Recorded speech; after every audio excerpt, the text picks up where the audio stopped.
Мынандай сұрақ келіпті тағы да ағайын. Бұл Заңзаңғар компаниясынан, менің есімім Рауан. Коллектордан кредит 10 жыл бұрын алған, жалпы. Соған енді сот орындаушы хабарласып тұр екен, алған мөлшерден көп суммаға дейді. Алған суммадан көп мөлшерге шығып кеткен, соттың шешімі шыққан, енді соны төлегім келеді, бірақ нақты білгім келеді дейді. Қалай төлеу керек екен, не себепті көп мөлшерде шыққан. Сотқа қатысқан жоқпын, сот болды деп айтты дейді. Сіздерге мұндайда бірінші айтатыным, алдымен істі зерттеп алу керек. Істі зерттегеннен кейін белгілі болады. Соттың шешімімен танысуымыз керек. Шынымен де сізге хабарласып тұрған сот орындаушы ма, әлде коллектор ма, оны да аңғару керек. Айта береді кейде коллекторлар, біз сөйтеміз, бүйтеміз деп. Атқару ісі қозғалды ма, қозғалмады ма, соны білу керек. Сонымен мұндай жағдайда не істеу керек? Алдымен атқару ісі қозғалған, қозғалмағанын анықтау керек. Соттың шешімі шыққан, шықпағанын анықтау керек. Соттың шешімі шыққан жағдайда соттың шешімі қандай жағдайларда шықты? Оңайлатылған тәртіпте ме, әлде жалпы тәртіпте ме? Ондағы пайыздар неден қалыптасты? Негізгі суммадан ба, сыйақыдан ба, өсімпұлдар ма, пеня дейміз ғой.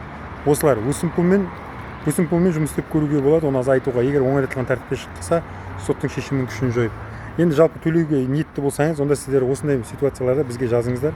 Біздер жаңағы мәселенің бәрін қарап, анықтап, пеня ма, сыйақы ма, әлде негізгі сумма ма, неден қалыптасқанын көру керек. Өткен жол бізге бір адам келіп тұр, пенясын төлемеймін дейді. Сөйтіп қарап кетсек, ол айтып тұрғаны сыйақысы екен. Ал пенясы, өсімпұлы 2-3 мың теңгенің ғана көлемінде өскен.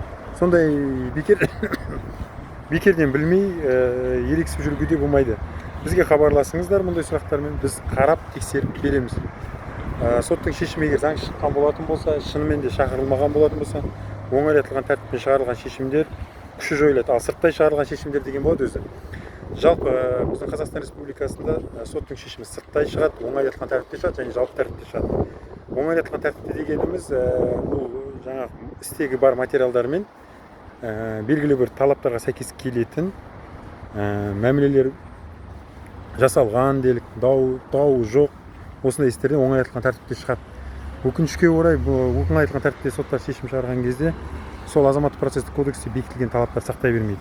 Ал енді сырттай шешім дегенде жауапкер 2 рет келмейді, әдейі келмей жүреді, сондай кездерде сырттай шығарады. Ал жалпы тәртіпте дегеніміз бәрі қатысады, немесе қатысымыз қарауды сұрайды, осындай кезде шығады. Бұның қандай жағдай болғанда да шағымдан, арыздан көруге болады. Егер жалпы тәртіпке қатысып, сотқа қатысып, мойындап қойған болатын болса, онда оған дауласудың қажеті жоқ. Тек біз сіздерге құқықтық талдау жүргізіп бере аламыз. Сол ағайын, осы видеоның астында тұрған WhatsApp-қа жазыңыздар осындай сұрақтармен. Барынша көп адамға таратайық, біліп жүрсін осындай мәселелер туған жағдайда. Тағы да айтып өтемін осы сөзімнің аяғында. Жаңа хабарласып тұрған адамдар коллектордай болуы мүмкін, сот орындаушыдай емес. Сот орындаушыда іс қозғалмауы да мүмкін. Сондықтан бізге жазып, кеңес алып, тексеріп біліп алған дұрыс.